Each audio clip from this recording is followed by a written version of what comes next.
Shalom à tous. Bonjour, bonsoir, selon l'heure à laquelle tu écoutes cette vidéo. Bienvenue sur cette seconde partie sur notre partage sur l'identité de Saint-Marie de la femme samaritaine. Il est important de rappeler que nous avons vu précédemment comment la faiblesse qui est le partage de Jésus-Christ est aussi notre partage. Et nous ne devons pas, face à une faiblesse qui est la fatigue, la maladie, la difficulté, la tristesse, penser que Dieu nous a quittés. Nous devons aussi savoir que les apôtres peuvent prier pour obtenir le pain, mais ils peuvent aussi aller acheter du pain. Et il faut donc être capable d'aller acheter du pain sans dire que là, c'est mammon, c'est du diable, ainsi de suite. Je vais passer mon temps à l'église parce que Dieu va envoyer le pain. Et il faut aussi savoir que Jésus-Christ a passé le temps à parler de l'eau, la femme aussi a parlé de l'eau, mais ils parlent par la même eau. C'est ça qui permet justement d'éviter les bagarres dans le corps de Christ où les chrétiens parlent de la même chose, alors qu'ils ne parlent pas du même, ils ont le même signifiant, mais non pas le même signifié. Ils parlent des choses qui ont les mêmes noms, mais ils ne parlent pas des choses de la même chose. Et beaucoup de personnes aussi ont vu la capacité de parler du puits pour voir la différence entre le cœur de la femme samaritaine et le cœur des Juifs. Les Juifs qui sont dans un but, ils connaissent tout, ils savent tout, ils ont Dieu. Personne ne peut plus les apprendre Dieu. C'est ce qu'on a aussi les Juifs dans le corps de Christ qui détruisent beaucoup d'églises parce qu'ils savent déjà tout sur tout. Ils ne peuvent plus recevoir quoi que ce soit parce qu'ils trient dans les gens avec qui ils vont recevoir ou ils trient ce qu'ils vont recevoir. Et dans ce cas, on peut regarder le cœur précieux de cette femme qui peut, face à la difficulté, face à quelque chose qu'elle ne connaît pas, dire vraiment, s'il te plaît, donne-moi cette eau pour que je n'ai plus soif. Parce qu'elle a soif. Et beaucoup de personnes ont soif, mais ils n'acceptent pas qu'ils ont soif, ils ne savent pas qu'ils ont soif. Et même lorsqu'ils voient l'eau, ils ont un but pour recueillir l'eau. Et beaucoup de personnes aussi, dans cette situation, on a vu que Jésus-Christ, au lieu de donner l'eau, a parlé d'un sujet qui est presque hors sujet. Il dit, va appeler ton mari. Quel est le rapport entre quelqu'un qui veut l'eau et son mari? Parce que ça met en exergue un ensemble de rapports de force. Le rapport de force entre la personne qui va recevoir la vie éternelle, va recevoir le travail de Jésus-Christ, et la personne qui est esclave des maris. Quand le verset 7, Jésus dit, va, appelle ton mari, la femme lui répondit, je n'ai point de mari. Jésus lui dit, tu as raison de dire, je n'ai point de mari, car tu as eu 5 maris et celui que tu as maintenant. Donc Jésus qui dit 2 fois que tu as un mari. Et c'est important de voir donc justement que dans le mariage, beaucoup de personnes disent que je suis sa femme, alors que lui, tout, il ouvre ta bouche pour dire, tu n'es plus ma femme. Beaucoup de personnes disent, je suis ton mari, mais alors qu'elle dit, elle sait dans son cœur que non, tu n'es plus mon mari. Et c'est ça qui fait donc que beaucoup de personnes en apparence voient des mariages alors que ce n'est plus le mariage. Beaucoup de personnes voient des unions alors que ce ne sont plus les unions, c'est la désunion. Et au lieu de régler le problème de fond, qui est de dire comment faire pour réunir et pour recheminer selon l'union de cœur, on cherche à faire les apparences pour chercher à savoir les qui ont tort, les qui ont raison. Dieu a dit que tel verset a dit que ainsi de suite, ainsi de suite. Et c'est ce bavardage chrétien-là qui crée justement le fait qu'aujourd'hui, dans le corps de Christ, on se retrouve avec une vie maritale pire que chez les païens. Bref, lorsqu'on continue donc, Jésus dit, tu as raison de dire je n'ai point, car tu as eu Saint Marie, celui qui... Et en cela, tu as dit, le Seigneur lui dit, la femme, je crois que tu es prophète. Et elle continue en disant, nos pères ont adoré sur cette montagne, et vous, vous dites que le lieu où il faut adorer, c'est à Jérusalem. Femme, lui dit Jésus, crois-moi, l'heure vient où ce ne serait ni sur cette montagne ni à Jérusalem que vous adorerez le Père. Quel est le problème? Quelle est la problématique? Qui sont les Samaritains? En réalité, c'est important de comprendre cela parce que si on ne comprend pas ça, on ne va pas comprendre ce que la femme s'est dit. Parce qu'il parle de l'eau, après il parle des marées. Il parle de l'eau, ça finit par la femme dit, s'il te plaît, donne-moi de l'eau. Il vit pour un sujet de les marées. Jésus dit, va appeler ton mari pour faire savoir à la femme, pour faire voir le cœur de la femme. La femme aurait pu faire semblant d'avoir un mari, que celui qui est là c'est son mari, mais elle dit, c'est une femme au cœur pur. Les païens ont le cœur pur, les gens incapables, les faibles, les gens qui ne connaissent pas, les gens qui sont faibles, oui, ont la grâce d'avoir le cœur sincère, le cœur pur, contrairement à ceux qui connaissent, qui ont la capacité de connaître tous les contournements bibliques et les versets bibliques pour jongler et pour contourner. Et ils sont comme les avocats qui savent bien contourner la loi. En tout cas, beaucoup de personnes cheminent comme ça, mais cette femme-ci, peut avoir le second point, elle est coincée, où elle dit oui, effectivement, je n'ai pas de mari. Et lorsque Jésus dit, celui que tu as maintenant n'est pas ton mari, elle ne dit pas que tu es qui? C'est ma vie privée. Tu parles de ma vie, pourquoi? Je veux même en plus. Tu es qui? Ainsi de suite. Elle a dit, effectivement, tu as raison, je vois que tu es prophète. Troisième élément, elle ne parle plus de mari, elle parle du fait que nos pères ont adoré sur cette montagne. C'est encore un sujet hors sujet. Quel est le rapport? Tu voulais l'avoir, on n'a pas été marié. Pourquoi tu parles encore de la montagne? Nos pères ont adoré sur cette montagne. Et vous, c'est parce que justement, elle veut déjà créer un monde entre son monde à elle et le monde de Jésus-Christ. Elle dit d'ailleurs, vous. Nos pères ont adoré sur cette montagne, mais vous dites, vous, que le lieu où il faut adorer est à Jérusalem. Et Jésus lui répond, il ne dit pas que viens à Jérusalem, abandonne ta pensée, pourquoi toi aussi tu ne viens pas à Jérusalem, tout. Jésus lui dit, il lui annonce la bonne nouvelle. Jésus-Christ, dans tout ce qu'il a fait, il a toujours annoncé la bonne nouvelle. La bonne nouvelle, c'est de dire, il y a une remise en question de ce qui se fait jusqu'à maintenant. Jésus a toujours annoncé la bonne nouvelle qui a dit, il y a une nouveauté, il y a un update. Voici le update. Le update dit, femme, lui dit Yeshua, crois-moi, l'heure vient où ce ne serait ni sur cette montagne ni à Jérusalem que vous adorez le Père. Vous adorez ce que vous ne connaissez pas. Nous adorons ce que nous connaissons, car le salut vient des Juifs. Et c'est très important, mais l'heure vient, et elle est déjà venue, où les vrais adorateurs adoreront le Père en esprit et en vérité, car ce sont là les adorateurs que le Père demande. Et c'est très important de comprendre que Jésus-Christ ici vient donc dire que être samaritain n'est plus un problème, être un juif n'est plus un problème. Le plus important, c'est d'être un adorateur du Dieu très haut.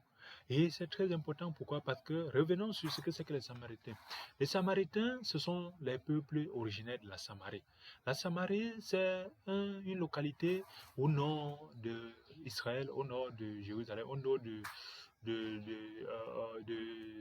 d'Israël. C'est le peuple du nord et c'est une partie d'Israël qui a été vaincu par un roi assyrien, je pense assyrien ou babylonien, et un roi païen, en tout cas, prenons comme ça. C'est une partie d'Israël qui a été vaincue par, prenons comme à l'école du dimanche, comme si on était à maternelle. C'est une partie nord d'Israël qui a été vaincue par un roi étranger. Et ce roi-là, lorsqu'il a vaincu, il a donc imposé dans cette localité qui est la Samarie, un peuple qui est venu de son pays. Il a donc imposé un peuple étranger dans une localité d'Israël. Et lorsque ce peuple est arrivé avec ses idoles. Ce peuple est arrivé avec ses dieux. Et il y avait donc justement la première chose qu'il a imposé, ce peuple est venu à ses dieux et ses idoles. Mais Dieu s'est énervé parce que l'Israël, c'est le peuple témoin. C'est le peuple exemple. C'est comme un menuisier ou un ébéniste qui fabrique les meubles. Il y a toujours un endroit où il peut présenter ces meubles-là pour montrer que voilà l'exemple de ce que je suis capable de faire. Le peuple d'Israël, ce n'est pas un peuple meilleur, c'est un peuple que Dieu a pris comme exemple pour montrer comment il gère ses enfants. Et c'est naturellement comme ça que si ses enfants désobéissent aussi, il va les gérer comme Israël. C'est pour ça qu'il va les lapider, les tuer, les détruire, ainsi de suite. S'ils sont obéissants, ils peuvent toujours être ceux-là qui vont voir les miracles de Dieu. Et c'est dans ce cadre-là que Dieu aussi a envoyé à travers Israël aussi la réconciliation qui est Yeshua, qui est celui-là qui est mort à la croix pour nous réconcilier. Et Israël est donc un peuple témoin. Et on peut donc voir que lorsque ce roi-là a planté les peuples étrangers en Samarie, Dieu s'est énervé et il a envoyé les lions les manger. Il a envoyé les animaux méchants les détruire. Et on est venu dire au roi que le peuple que tu as introduit là-bas, le Dieu de là-bas, envoie les lions les détruire. Qu'est-ce qu'il faut faire? Le roi est un sage. Et je pense que c'est même les gènes de ce roi-là qui est entré à sa descendante, qui est la femme samaritaine. Ce roi-là n'a pas dit, c'est un Dieu, il pense qu'il est quoi? Il connaît mes dieux, il connaît. Ce roi-là était humble. Il a dit, s'il vous plaît, allez donc, comme le Dieu là est un Dieu fâché, Il n'a pas dit qu'il va combattre Dieu comme aujourd'hui les enfants. Ils disent qu'ils sont kamites, ils sont traditionnalistes, ils sont ancestralistes ou c'est quoi. Ils vont combattre Dieu, c'est le Dieu du blanc, le Jésus du blanc, comme si le blanc lui-même s'en sortait trop. Le blanc lui-même comprend quoi la Bible? Le blanc lui-même comprend quoi Jésus? Le blanc lui-même, ses idoles le dépassent. Les Artaxerxès, les Artémis, tout ça, ça le dépasse. Vous voyez, les blancs, les Américains qui sont les Européens, qui sont quittés là avec la famille, ils sont allés voir les Indiens, ils les ont tués. Les Américains sont les Européens qui ont immigré de l'Europe. Quand la famine les tabassait, ils ne peuvent pas vous dire aujourd'hui, ils sont allés là-bas. Donc, en fait, le blanc même est résumé aux Européens. Les Européens connaissent quoi sur Dieu? Avant que les Pôles, tout ça ne parle de prêcher Jésus-Christ, ils connaissaient quoi? Ils connaissaient qui? Bref, ils connaissaient les dieux grecs et les dieux romains. Bref, c'est pour dire que et les dieux aussi celtiques. Oui, les Thor, les Loki. Thor, c'est un dieu aussi. Loki, c'est un dieu. Tout ça. Bon, je ne vais pas parler, c'est même pas ça le but. C'est pour faire comprendre que lorsqu'un jeune éteint son cerveau, on va lui dire du n'importe quoi et vouloir transformer ça. Lorsque ce roi donc n'a pas eu la capacité de faire, ce roi-là n'était pas méchant comme certains Africains d'aujourd'hui qui disent qu'ils vont combattre Dieu. Et ce roi-là dit, si ce Dieu est fâché, allez là-bas chercher des prêtres de ce Dieu-là et mettez les prêtres pour qu'ils puissent montrer comment vous allez adorer ce Dieu-là. Et on est allé donc chercher des sacrificateurs de Dieu, de Yahweh. Et ces sacrificateurs-là sont donc venus et ils ont prêché, ils ont montré le chemin de Dieu. Et c'est comme ça que les lions et les animaux n'ont plus mangé ces gens-là. Mais le problème, c'est que, n'ayant pas l'évangile à quintessence, ces gens-là ont donc eu un mélange. Ces gens ont eu un mélange donc à Samarie de quoi? De leurs idoles et de Yahweh. Donc en Samarie, donc, les Samaritains sont donc détestés par les Juifs. Pas parce qu'ils sont trop mauvais, mais parce qu'ils adorent Dieu, mais ils mélangent Dieu avec leurs idoles.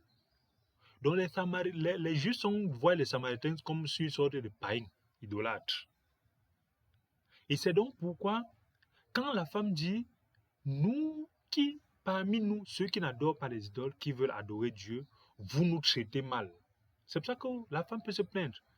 Nous, nos pères ont adoré Dieu. Parce que quand ils se sont implantés, ils adoraient Dieu, même s'ils mélangeaient. Mais vous nous dites qu'il faut aller à Jérusalem pour adorer. Voilà pourquoi il faut bien comprendre le positionnement de cette femme-là.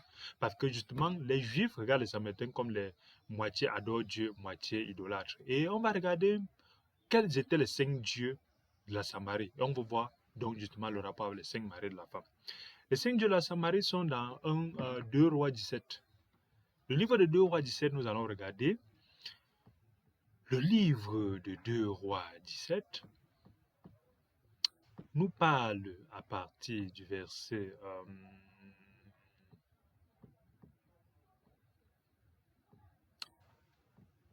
excusez-moi, à partir du verset 24, il dit le roi d'Assyrie, voilà, Ashur, la Syrie. La Syrie, c'est le même secteur que la Babylone et c'est le même secteur que la Syrie. C'est donc, oui, j'avais raison, c'est donc au nord d'Israël, au nord d'Israël. Donc, ils sont quittés du nord d'Israël, ils ont annexé le nord d'Israël. Le nord d'Israël, et c'est là-bas donc qu'ils ont implanté leur peuple, qui sont des peuples qui sont donc des mélanges entre des peuples païens, idolâtres et le peuple juif. Et c'est donc pour ça qu'ils créent un sous-groupe qu'on appelle les Samaritains, qui sont vus comme pour les Juifs, pas les Juifs comme des païens, parce qu'ils adorent, en même temps d'adorer l'Éternel qui est Yahweh, qui est Yahweh, ils adorent aussi les idoles. Alors, le roi d'Assyrie, qui est Ashur, qui est encore un autre nom de la Babylonie, de la Babylone, et qui est aujourd'hui le pays de la Syrie, un mélange d'Assyrie, de Turquie, tout ça, bof. Le roi d'Assyrie fait venir les gens de Babylone. Le roi d'Assyrie fait venir de Tchouta, d'Ava, d'Hamad, de Séphraïm. Et il établit dans les villes de Samarie à la place des enfants d'Israël. Voilà l'origine de la Samarie. Ils prirent possession de Samarie et ils habitaient dans les villes. Lorsqu'ils commençaient à y habiter, ils ne craignaient pas l'Éternel et l'Éternel envoyait contre eux les lions et les tuait. Donc malgré le fait qu'ils ont commencé à habiter là-bas, ils ne craignaient pas l'Éternel. Pourquoi? Parce qu'ils pensent que, vous savez, lorsque des gens pensent qu'ils sont déjà forts, lorsqu'ils arrivent quelque part, c'est pour ça que vous allez voir les Occidentaux qu'ils arrivent en Afrique, ils se considèrent comme si Et c'est aussi que, bon, on va dire que c'est naturel pour un homme, mais c'est aussi, le point aussi, c'est l'Africain qui a cette capacité de se, se rabaisser devant le blanc ou les autres, même les Chinois, tout ça. Après, ils vont venir dire que non, le blanc est fort. C'est pour ça aujourd'hui, tu vois un appareil, il y a tous les gens qui, en 2026, arrivent à avoir un appareil qui est bien fait, dit, hé, mais le blanc est fort, c'est le blanc qui a fabriqué. Après, on va dire que le Dieu était blanc. Les gens qui lèvent leur cerveau au village, ou pendant qu'on a dit allez fréquenter, ils sont allés plutôt aller à l'école. Après, lorsqu'ils voient un ordinateur très bien fait, ils vont dire que c'est le blanc, c'est le blanc, le blanc. L'autre jour, j'étais juré à une soutenance où des enfants présentaient la comparaison entre les processeurs ARM et les processeurs x86. Et on se rend compte que justement, ces processeurs-là, c'est l'avenir. Et on se rend compte que l'Africain est capable en un mois de maîtriser ces processeurs-là, puisque c'est une architecture, et de commander même en Chine la fabrication de ces architectures-là, ils mettent dans une machine et ils commencent à fabriquer les machines. Mais je ne sais pas si on va dire des moudias. Ils vont venir dire que 32 égale à 55 et il faut fabriquer les ordinateurs PBHV. Et si c'est suite, après on va venir dire que le blanc est fort, le blanc est fort. Non, non, non. En tout cas, c'est pour dire que tous les peuples, lorsqu'ils viennent assujettir les autres, lorsqu'ils viennent dominer les autres, ils se considèrent comme des peuples pédants. C'est donc pour ça qu'ils arrivent, ils ne craignent pas l'Éternel. Or, ils oublient que l'Éternel n'est pas un Dieu comme les autres, il n'est pas un Dieu idolâtre, c'est pas un Dieu spécifique, c'est le Dieu des dieux. Donc même si tu as un Dieu, l'Éternel est le Dieu de ton Dieu. Même si tu as un sorcier, l'Éternel est le Dieu, est le sorcier au-dessus de ton sorcier, au-dessus de ton maître sorcier. Et l'Éternel envoie donc contre les lions qui les tuent. Quel autre Dieu peut envoyer les lions pour tuer les hommes? Quel? Il n'y a que l'Éternel, il n'y a que Yutewafe, il n'y a que Simama, il n'y a que Oshé, il n'y a que Chineke. En tout cas, on dit au roi d'Assyrie, les nations que tu as transportées et établies dans la ville de Samarie ne connaissent pas la manière de servir le Dieu du pays. Il a envoyé contre elles les lions et ils les font mourir parce qu'elles ne connaissent pas la manière de servir le Dieu. Le roi d'Assyrie donna cet ordre. Faites-y aller l'un des prêtres que vous avez amené de là à captivité, qu'ils partent pour y s'établir et qu'il leur enseigne la manière de servir le Dieu du pays. Vous voyez que c'est lui qui a transmis donc génétiquement. Voilà d'où vient le cœur humble de la femme samaritaine.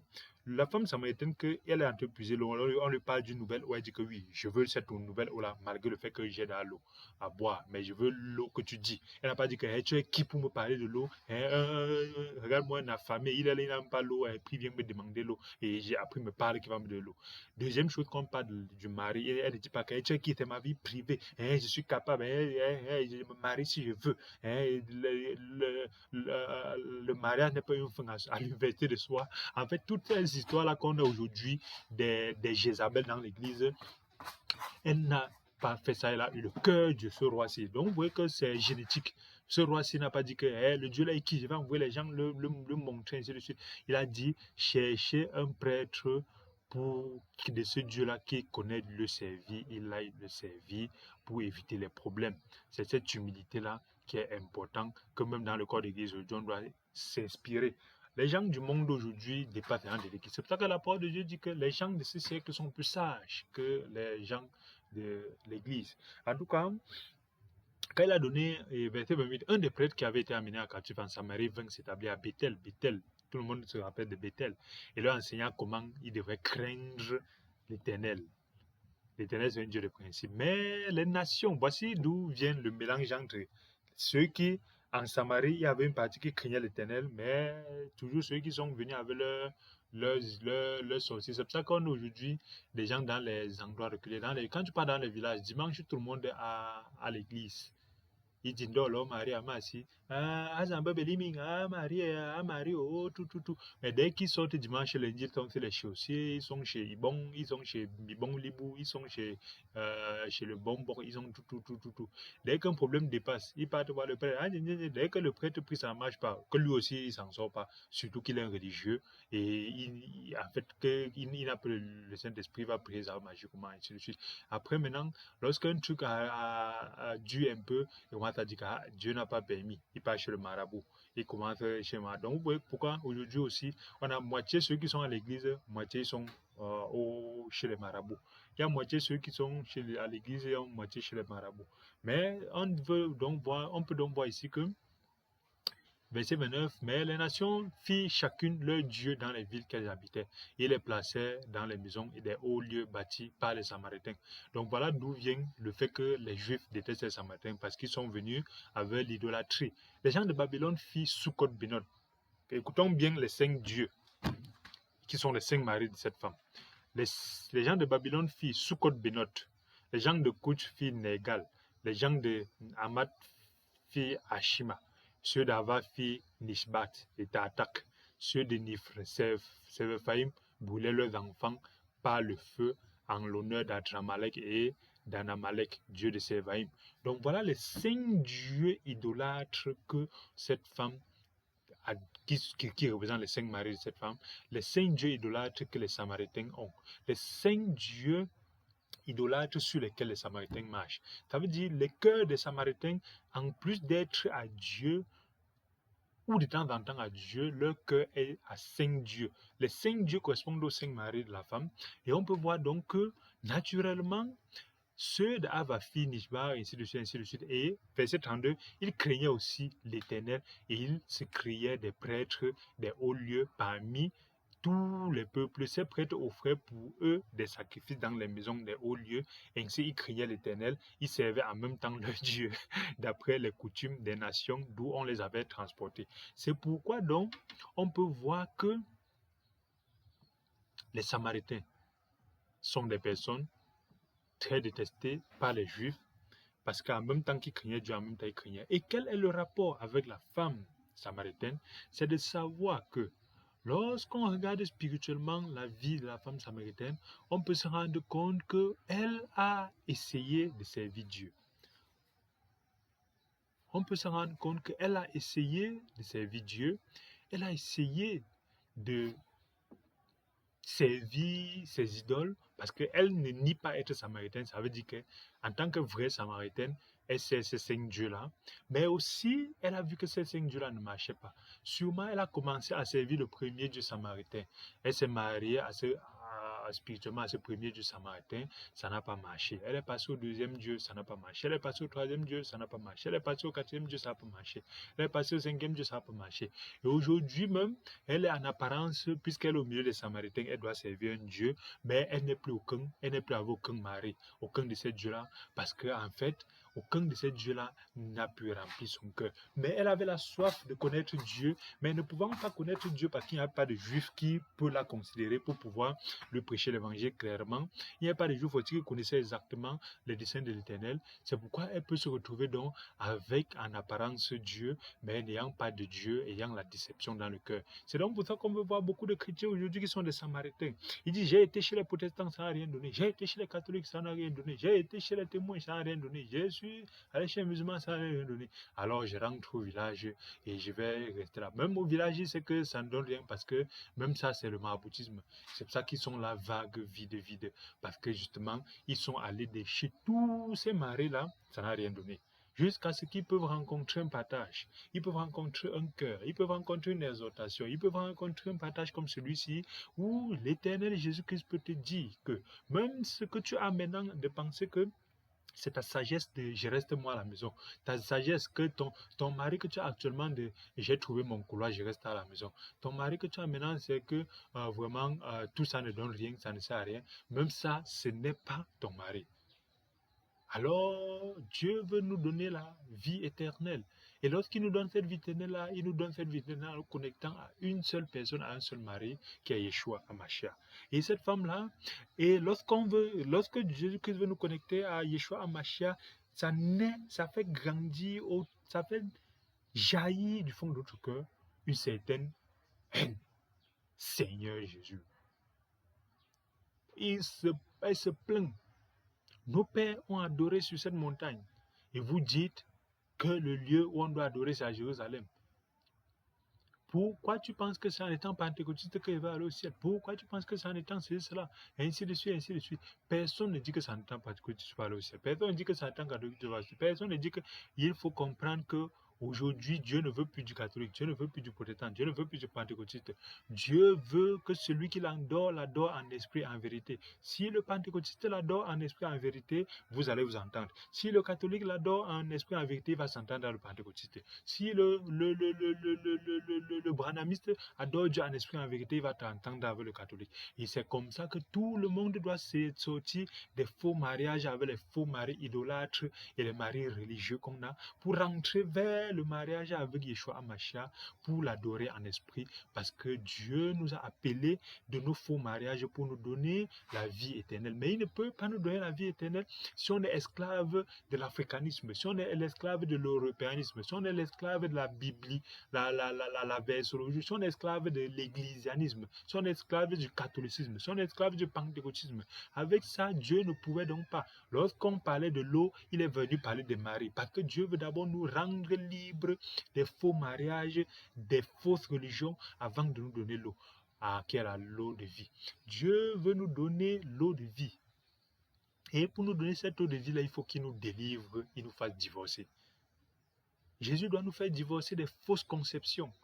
Il doit nous faire divorcer des fausses manières. Et il doit faire sortir la colère qu'il y a en nous. La colère de souvent tu prêches à quelqu'un comme ça, là, tu parles de Dieu, il voit que c'est limpide. Mais il y a un pasteur qui a volé son argent. Ou on a enfermé sa fille. Je m'appelle un de mes beaux-pères.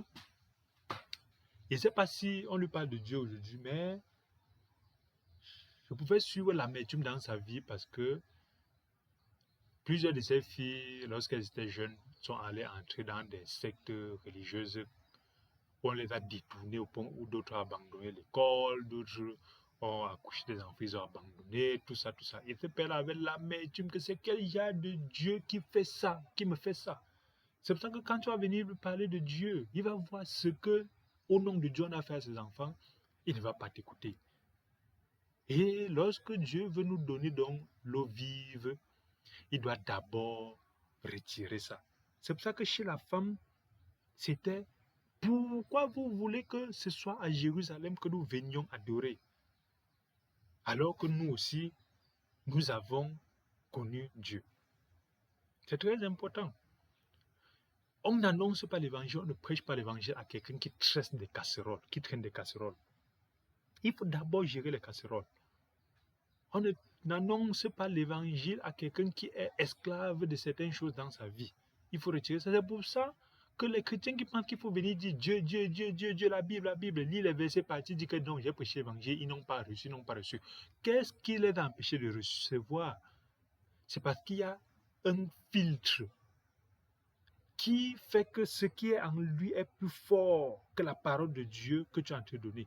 C'est donc pour ça qu'il faut recevoir la puissance de Dieu pour casser d'abord la barrière qui empêche que la parole entre. Ça peut être l'esclavage, ça peut être la dépendance, ça peut être autre chose, je ne connais pas. Mais il faut recevoir la grâce de Dieu pour casser cette dépendance-là et naturellement, la parole de Dieu peut entrer de façon limpide comme un couteau dans le beurre. Donc, que Dieu nous aide à comprendre que chacun a des maris. Cette femme-là a eu, malgré le fait qu'elle a eu les 5 maris qui se présentent, les 5 dieux samaritains, elle peut avoir le cœur de se repentir chaque fois naturellement. Que Dieu nous aide à avoir ce cœur-là vient de son ancêtre qui n'a pas voulu combattre Dieu. Que Dieu nous aide continuellement dans le corps de Christ à savoir que nous devons nous méfier d'avoir. Une des choses que Dieu déteste, c'est les personnes qui ont le cou droit, qui ont le cou raide, qui ne savent pas tourner le cou, qui ne peuvent pas tourner le cou pour regarder derrière, pour voir que peut-être j'ai mal mesuré, j'ai fait une erreur. Ces gens-là sont des personnes qui connaissent tout, ils savent tout, ils refusent tout. Et avec ça, ils ne peuvent pas recevoir. Mais la femme samaritaine, nous avons vu l'origine des Samaritains. Malgré le mélange, elle a reçu l'Éternel plus que beaucoup de Juifs. Beaucoup de Juifs ont rencontré Jésus-Christ, mais n'ont pas été bénis par Jésus-Christ comme cette femme-ci. Et on peut voir plus tard qu'elle est allée, elle a annoncé l'Évangile. En tout cas, que Dieu nous aide. Merci d'avoir écouté ce partage, merci d'avoir écouté cet entretien, cette exhortation. Si cette vidéo vous a béni, si cette vidéo t'a béni, n'oublie pas de partager et de t'abonner, de cliquer sur la cloche de notification, ça nous fera plaisir. Merci et à bientôt.